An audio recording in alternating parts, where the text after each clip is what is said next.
கிறிஸ்துவுக்குள் பிரியமானவர்களே, கர்த்தராகிய இயேசு கிறிஸ்து நாமத்தில் உங்களுக்கு வாழ்த்துக்கள் தெரிவித்துக் கொள்கிறேன். இந்த புதிய நாளிலும் அப்பா உங்களை புதிய நன்மைனாலும் கிருபைகள்னாலும் உங்கள் ஒவ்வொரு ஆசீர்வதிப்பாராக. இன்னைக்கு அப்பா உங்களோடு கூட பேச போகிற வார்த்தை ஏசாயா 54 அதிகாரம் 17 வசனம். ஐசாயா 54:17.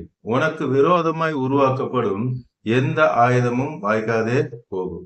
இந்த காலை நேரத்தில் அப்பா சொல்றாங்க, உங்களுக்கு விரோதமாய் உருவாக்கப்படுகிற எந்த ஆயுதமும் வாய்க்காதே போகும். இன்னைக்கு நீங்க நினைச்சு கொண்டிருக்கலாம், அவங்க எனக்கு விரோதமா செஞ்சுட்டாங்க, இவங்க எனக்கு விரோதமா செஞ்சுட்டாங்க, மனுஷர்கள் எனக்கு விரோதமா எழுப்பியிருக்காங்கன்னு சொல்லி நீங்க ஏதாவது குறித்து பயந்து போய் பார்த்து கொண்டிருக்கலாம். இன்னைக்கு அப்பா உங்களை பார்த்து தான் சொல்றாங்க, உனக்கு விரோதமாய் உருவாக்கப்படும் எந்த ஆயுதமும் உருவாக்கப்படும். இனிமேல் ஃபியூச்சர் டென்ஸ்ல அப்பா சொல்றாங்க, உனக்கு விரோதமாய் உருவாக்கப்படும் எந்த ஆயுதமும் வாய்க்காதே போகும். அப்ப இது வரைக்கும் செஞ்ச பிரதர்ன்னு கேக்குறீங்களா? அதுவும் ஆல்ரெடி அப்பா வாய்க்காம போக செஞ்சுட்டாங்க. எதை குறிச்சு நீங்க என்ன பண்ணக்கூடாது? பயப்படவே கூடாது. நானும் 2005க்கு முன்பாக இந்த மந்திரம் தந்திரம் எல்லாத்துக்கும் பயந்து கொண்டிருந்த ஆளுதான். என்னைக்கு ஏசப்பாவை ஏற்றுக்கொள்ளனோ, அப்பாவோட வார்த்தையை என்னைக்கு படிக்க ஆரம்பிச்சனோ, அப்பாவோட வார்த்தையை படிக்கும் பொழுது ஏசப்பா என்ன பண்றாங்க, நமக்கு விடுதலை தராங்க. அந்த வார்த்தையை நம்ம என்ன பண்ணணும்? விசுவாசிக்கணும். உனக்கு விரோதமாய் உருவாக்கப்படும் எந்த ஆயுதமும் வாய்க்காதே போகும். யாராவது வராங்களா, உங்களுக்கு விரோதமா மந்திரம் செஞ்சுட்டாங்க, சூனியம் செஞ்சுட்டாங்கன்னு சொல்றாங்களா? நீங்க சொல்லுங்க, ரொம்ப சந்தோஷம். எனக்கு விரோதமாய் உருவாக்கப்பட்ட எந்த ஆயுதமும் வாய்க்காதே போகும் என்று நீங்க அந்த நேரத்துல அவங்கள பார்த்து சொன்னீங்கன்னா, அது உண்மையாவே அவங்க செஞ்சிருந்தா அது உங்க வீட்டு வாசப்படி கூட வராது. ஏசப்பாவை ஏற்றுக்கொண்ட பிறகு 1 யோவான் 4:4 படிக்கும் பொழுது அதுல அப்பாவோட வார்த்தை வந்தது, உலகத்தில் இருக்கிறவனிலும் உனக்குள்ள இருக்கிறவர் பெரியவர். என்னைக்கு அந்த வார்த்தையை படித்தனோ, எனக்குள்ள இருக்கிற இயேசு பெரியவர். அன்னிலிருந்து இன்னைக்கு வரைக்கும் நான் ஓபன் சேலஞ்ச் பண்றேன், சாகிற வரைக்கும் பண்ணுவேன். யார் எவ்வளவு பெரிய மந்திரவாதியா இருந்தாலும் எனக்கு விரோதமா செய்யுங்கன்னு சொல்லி ஓபன் சேலஞ்ச் பண்றேன். ஏன் சொல்றேன்னா, எனக்குள்ள இருக்கிறவர் பெரியவர். பிசாசு யாரு? கீழே விழுந்த சாத்தான், சத்துரு. அவன் ஆஃப்டர் ஆல் ஒரு வேலைக்காரன், ஒரு தூதன். அவனால என்ன செய்ய முடியும்? அவனை உண்டாக்குனதே யாரு? ஏசப்பா தான். அந்த லூசிபரை உண்டாக்குனதே யாரு? ஏசப்பா தான். அந்த ஏசப்பாவே என் கூட இருக்கும் பொழுது நான் ஏன் பிசாசுக்கு பயப்படணும்? அந்த மந்திரவாதி எழுப்புனானா எந்த பிசாசு எழுப்புவான்? இந்த லூசிபரை தான் எழுப்புவான்.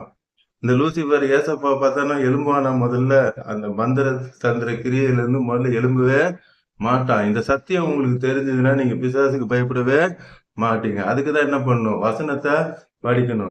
என்னாகமம் 23:23 பாத்தீங்கன்னா, யாக்கோபுக்கு விரோதமான மந்திரவாதமும் கிடையாது, இஸ்ரவேலுக்கு விரோதமான குறி சொல்லுதலும் கிடையாது. அந்த வார்த்தையை நீங்க விசுவாசிக்கணும். ஆமா, எனக்கு யார் என்ன செஞ்சாலும் வாய்க்காது அப்படின்னு சொல்லி நீங்க முதல்ல விசுவாசிக்கணும். யாராவது என்னத்தையா சொன்னாங்கன்னா உடனே ஐயோ ஆமா செஞ்சுட்டாங்கன்னு சொல்லி அந்த பயம் வரவே கூடாது. ஏசப்பாவுக்கு பிடிக்காத வார்த்தை பயம். அதனாலதான் அடிக்கடி சொல்றான், நீ பயப்படாதே பயப்படாதேன்னு சொல்லி 365 வாட்டி வேதத்துல அப்பா எழுதி வச்சிருக்காங்க. நீங்க பயப்படாதீங்க, எதை குறிச்சும் பயப்படாதீங்க. உலகத்தில் இருக்கிறவனிலும் உங்களுக்குள்ள இருக்கிற ஏசப்பா பெரியவர். கிறிஸ்துவானவர் மகிமை நம்பிக்கையாக உங்களுக்குள் இருக்கிறார். ஏசப்பா உங்களுக்குள்ள இருக்கும்போது எந்த மந்திரம் வர முடியும், எந்த பிசாசு வர முடியும், எந்த கிரியை வர முடியும், யாரு உங்களுக்கு விரோதமா என்ன செய்ய முடியும்? ஏசாயா 54:15 வசனம் பாத்தீங்கன்னா, எவர்கள் உனக்கு விரோதமாய் கூடுகிறார்கள் அவர்கள் உன் பட்சத்துல வருவார்கள். உங்க விரோதமா யார் எழும்பினாலும் உங்க பட்சத்துல வருவாங்க. ஆபிரகாமுக்கு விரோதமா 12ஆம் அதிகாரம் ஜெனிசிஸ் 12 நீங்க பாத்தீங்கன்னா, பார்வோனு ஆபிரகாமுடைய மனைவிய தூக்கிட்டு போயிடுவாரு. அப்போ ஆபிரகாம் என்ன பண்றாரு? கர்த்தரை நோக்கி பார்க்கிறார். அந்த பார்வோனுடைய குடும்பத்துக்கு எல்லாருக்கும் அப்பா என்ன பண்ணாங்க? வாதைகளை வர வைத்தாங்க. ஆபிரகாமுக்கு விரோதமா அந்த ராஜா வந்தான். ஆனா அப்ப என்ன பண்ணாங்க? வாதைகளை அனுப்பி மீட்டு கொடுத்தார்.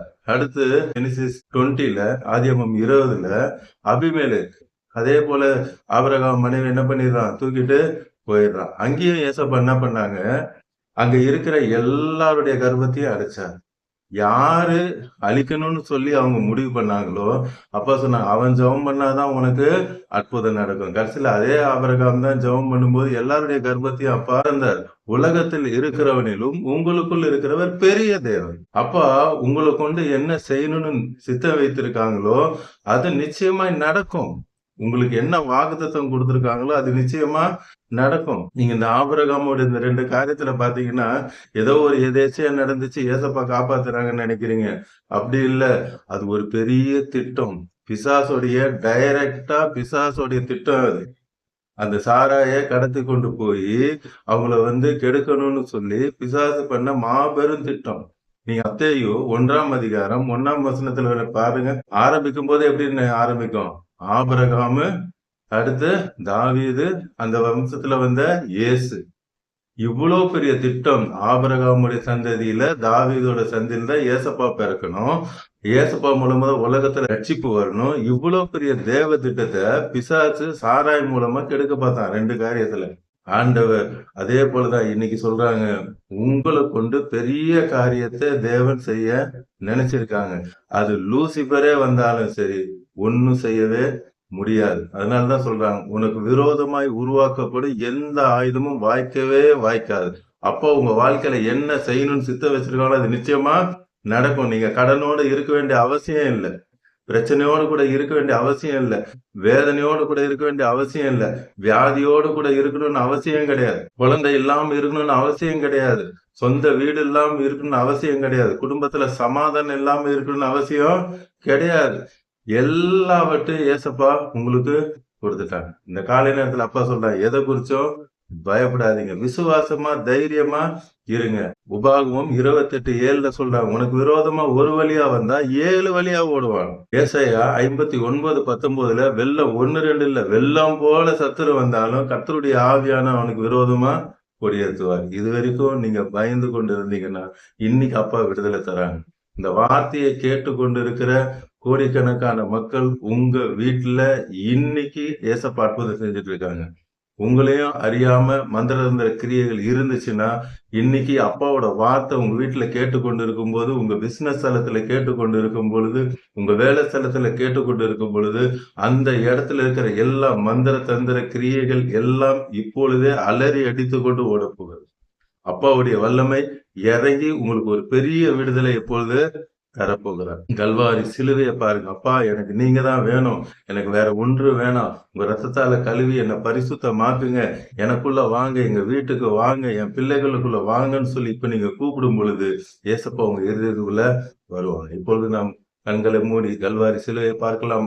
அன்பின் பரலோக தகப்பனே, இப்பொழுதும் நீர் உங்களுடைய பிள்ளைகளோடு கூட பேசுனீங்கப்பா. ஜெபிக்கிற இந்த நேரத்துல அவர்களுக்கு விரோதமாய் இவ்வளவு நாள் என்ன மந்திர தந்தங்கள் வந்துச்சோ, என்ன கிரியைகள் வந்ததோ, இப்பொழுதே அவங்க வீட்டை விட்டு அந்த எல்லையை விட்டு அலறி அடித்து கொண்டு ஓடுகிறதுக்காக நன்றி. ஏசப்பா விடுதலை ஆக்கினால் மெய்யாகவே விடுதலை ஆவீர்கள் வார்த்தையின்படி இப்பொழுது நீர் விடுதலையை கொடுத்து கொண்டிருக்கிறேன். அவங்களுக்கு விரோதமாய் பார்க்கப்பட்ட எல்லா கிரியைகள் இப்பொழுதே ஒன்றும் இல்லாமல் போகிறதுக்காக இந்த நொடியே நீர் அற்புதத்தை செய்து கொண்டிருக்கிறீரப்பா. இந்த பிசாசின் கிரியை நிமித்தம் வந்த அந்த வியாதிகள், குழந்தை பிறக்க கூடாதபடி இருந்த பிசாசுடைய சாப கிரியைகள் எல்லாம் இப்பொழுது அகண்டு போகிறது. சொந்தமாய் ஒரு வீடு இருக்கக்கூடாதபடி இருக்கிற அந்த பிசாசின் தந்திரங்கள் இப்பொழுதே வாய்க்காமல் போய்கொண்டிருக்கிறதுக்காக ஸ்தோத்திரம். குடும்பத்துல சமாதானம் இல்லை, எப்போ பார்த்தாலும் வியாதி வியாதி வியாதி, பலவீனம் என்று சொல்லி வருகிற வருமானம் எல்லாம் ஆஸ்பத்திரிக்கும் கண்ட செலவுகளுக்கு தான் போகுது, ஒரு வருமானமே இல்லையே என்று சொல்லி எதனையோடு கூட பார்த்து கொண்டிருக்கிற உங்களுக்கு தான் அப்பா சொல்றாங்க, இன்னைக்கு ஒரு விடுதலை தருகிறார். Thank you Jesus. கடன் பிரச்சனையில மூழ்கி ஜப்தி போன்ற காரியங்கள், உங்க வாகனத்தை தூக்கிட்டு போற காரியங்கள்லாம் நடந்து கொண்டு இருக்கிறது. எனக்கு ஒரு விடுதலை வராதான்னு பார்த்து கொண்டு இருக்கீங்க. இன்னைக்கு அந்த காரியத்துல இருந்து அப்பா உங்களுக்கு விடுதலையை கொடுத்து கொண்டு இருக்காங்க. பெற்றுக்கொள்ளுங்க. ஏசப்பா இப்பொழுதே அற்புதத்தை செய்து கொண்டிருக்கிறாங்க. உங்களுக்கு இப்பொழுதே ஒரு பெரிய மிராக்கள் நடக்கிறது. வானத்தையும் பூமியும் உண்டாக்கின அப்பா கிட்ட இருந்து ஒத்தாசை வருகிறது. Thank you Jesus. அதே போல மரண தருவாயில ஆபத்துல பார்த்து கொண்டு இருக்காங்கப்பா, ஒரு அற்புதம் நடக்கணுமே. ஐயோ, இள வயதுலதான் இருக்காங்க, என் பிள்ளை மரித்து போயிடுவாங்களேன்னு சொல்லி, ஐசியூல பிள்ளை இருக்கிறாங்களேன்னு சொல்லி வேதனையோடு கூட இப்பொழுதும் பெற்றோர் பார்த்து கொண்டு இருக்கிறீங்க. அப்பாவோட சுகமளிக்கும் வல்லமை இறங்குகிறது.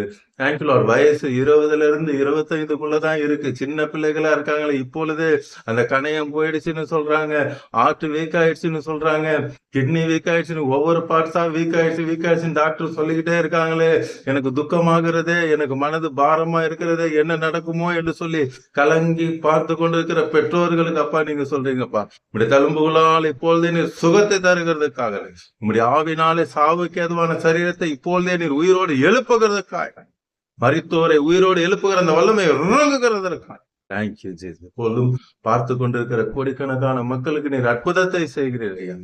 குருடர்கள் பார்வையடைகிறதுக்காய் சோத்திரம், செவிடர்கள் கேட்கிறதற்காய் சோத்திரம், பாவிகள் மனம் திரும்பி ரட்சிக்கப்படுகிறதுக்காய் சோத்திரம். இயேசுவே தேவன் என்று சொல்லி பாவத்தை அறிக்கையிட்டு இப்பொழுது உன் மண்டையில வருகிறதுக்காய் குடும்பத்தை ரட்சித்து ஆசீர்வதிக்கிறதுக்காய் நன்றி. இந்த நாள் முழுவதும் உடைய கரம் அவளோடு கூட இருந்து இது வழி நடத்துகிறதுக்காய் நன்றி அப்பா. இயேசு நாமத்தில் ஜெபிக்கிறேன் நல்ல பிதா. ஆமென் ஆமென். தொடர்ந்து பாருங்க, அப்போட வார்த்தையை கேளுங்க, ஷேர் பண்ணுங்க. எல்லோரும் ரட்சிக்கப்படட்டும், ஆசீர்வதிக்கப்படட்டும். God bless you. Praise the Lord.